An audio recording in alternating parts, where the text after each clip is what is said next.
Waktu kita takut, justru pada saat itu kita lebih mudah untuk terserang penyakit apapun.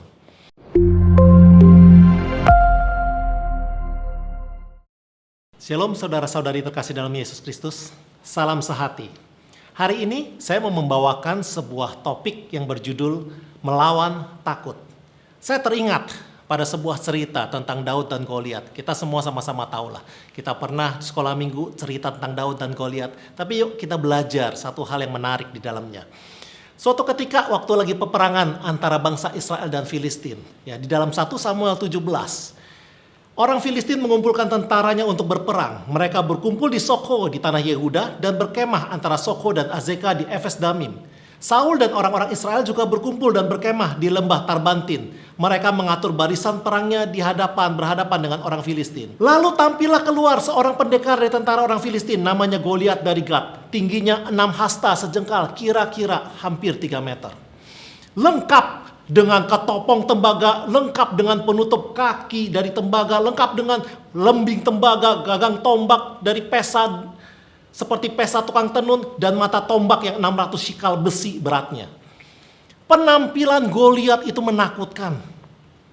Lalu kemudian dia berkata begini, "Mengapa kamu keluar untuk mengatur barisan perangmu? Bukankah aku seorang Filistin dan kamu adalah hamba Saul? Pilihlah bagimu seorang dan biarlah ia turun mendapatkan aku. Jika ia dapat berperang melawan aku dan mengalahkan aku, maka kami akan menjadi hambamu. Tetapi jika aku dapat mengungguli dia dan mengalahkannya, maka kamu akan menjadi hamba kami dan takluk kepada kami."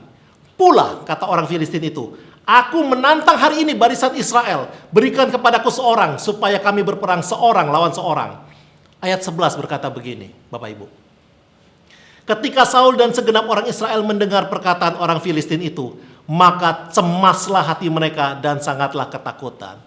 Yang fakta menarik adalah, ternyata peperangan antara Filistin dan bangsa Israel bukan pertama kali terjadi.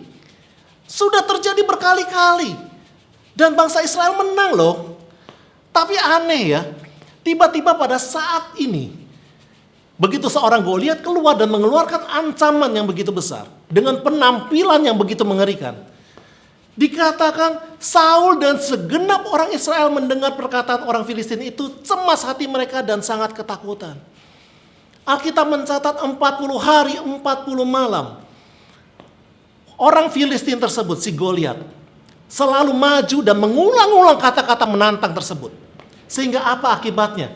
Akibatnya bahkan mereka bangsa Israel lari ketakutan dan semakin bertambah takut. Sampai kemudian Alkitab bercerita tentang seorang anak gembala yang namanya Daud, yang disuruh oleh orang tuanya ketemu dengan kakaknya.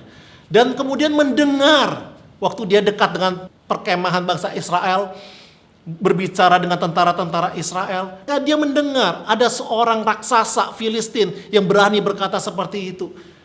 Dan kemudian kita lihat reaksinya dari Daud. Daud kemudian dia berkata kepada Saul, "Janganlah seorang menjadi tawar hati karena dia, hambamu ini akan pergi melawan orang Filistin itu."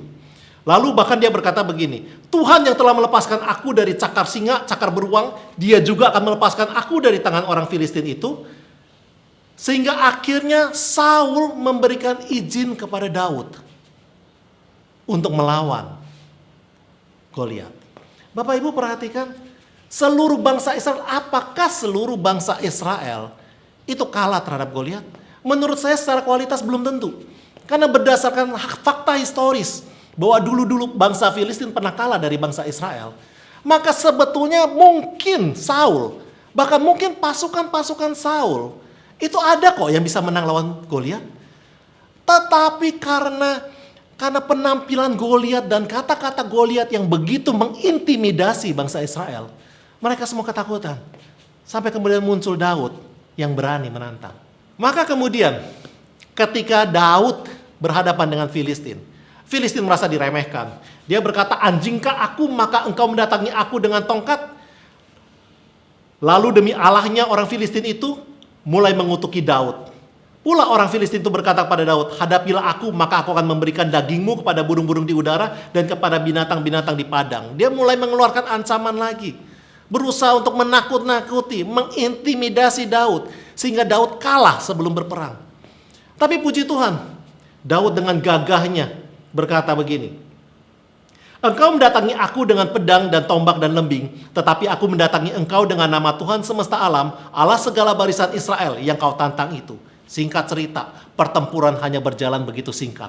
Karena waktu Daud mengambil batu, melemparkannya kepada dahi Goliat, Goliat langsung mati. Berarti gini, Goliat tidak setangguh apa yang dia sampaikan. Tidak setangguh penampilannya yang begitu mengerikan. Nah, hari ini mungkin kita berkata, wow, Daud punya kualitas yang luar biasa. Daud tuh orang pilihan Tuhan, Daud orang yang berani. Tapi yang fakta menarik yang kita belajari tentang Daud adalah karena beberapa tahun kemudian ketemu dengan bangsa yang sama, Filistin, dari Gad. Waktu Daud dikejar-kejar oleh Saul dan Daud lari sampai ke Gad, ke bangsa Filistin. Di dalam 1 Samuel 21 ayat 10 dikatakan begini, "Kemudian bersiaplah Daud dan larilah ia pada hari itu juga dari Saul, sampai ia kepada Akis, raja kota Gad. Pegawai-pegawai Akis berkata kepada tuannya, 'Bukankah ini Daud raja negeri itu? Bukankah tentang dia orang bernyanyi berbalas-balasan sambil menari-nari?' Demikian, Saul mengalahkan beribu-ribu musuh, tapi Daud berlaksa-laksa." Daud memperhatikan perkataan itu dan dia menjadi takut sekali kepada Akis, raja kota Gad itu. Sebab itu ia berlaku seperti orang yang sakit ingatan di depan mata mereka dan berpura-pura gila dekat mereka. Ia menggores-gores pintu gerbang dan membiarkan ludahnya meleleh ke janggutnya. Ternyata Daud takut loh. Ketemu dengan orang Filistin dari Gad. Ternyata dia tidak setangguh waktu dia menghadapi Goliat. So apa rahasianya? Bahkan waktu lagi berhadapan dengan Akis, raja orang Gad, Mazmur 56 diciptakan oleh Daud. Dan Daud berkata begini, "Waktu aku takut, aku ini percaya kepadamu." Bapak Ibu, hari ini kita belajar satu hal begini.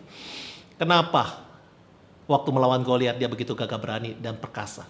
Karena karena dia tidak mendengarkan selama 40 hari 40 malam terus-menerus tantangan Goliat. Dia tidak melihat terus-menerus mengerikannya postur tubuh Goliat. Apa yang dia lakukan oleh Daud waktu itu? Dia mengembalkan domba.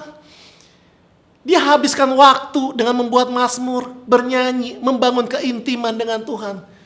Dan itu sebabnya keluarlah kualitas orang Daud. Orang yang gagah perkasa berani.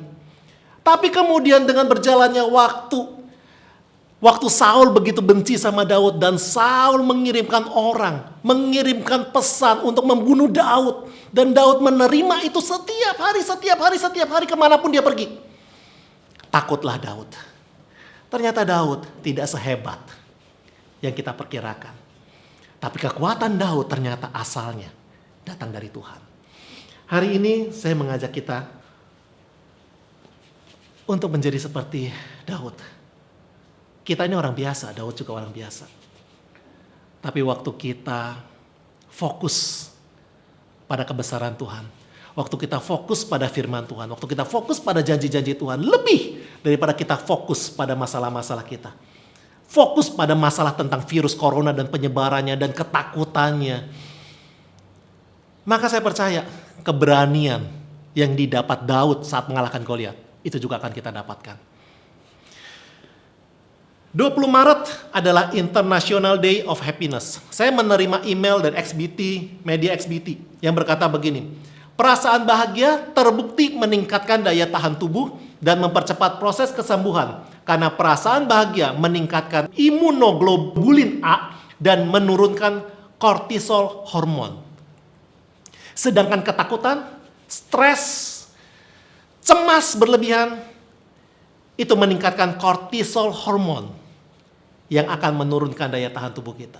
Kortisol hormon adalah hormon yang keluar kalau begitu banyak, dia akan menghancurkan imunitas kita. So hari ini saya mengajak kita untuk jangan takut berlebihan. Kalau kita takut justru imunitas kita berkurang.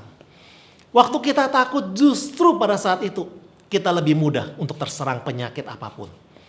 Pilihan di tangan kita. Akankah kita terus mendengar, membaca, dan fokus pada virus corona dan ketakutan-ketakutan yang timbul? Ataukah kita memilih untuk lebih banyak membangun hubungan intim dengan Tuhan? Ingat janji-janjinya, ingat pertolongannya, ingat kebaikannya, ingat kemurahannya, ingat perlindungannya.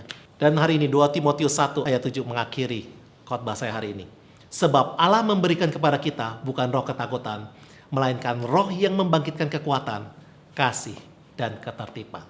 Yuk, mari kita tundukkan kepala. Saya ajak kita untuk sama-sama berdoa.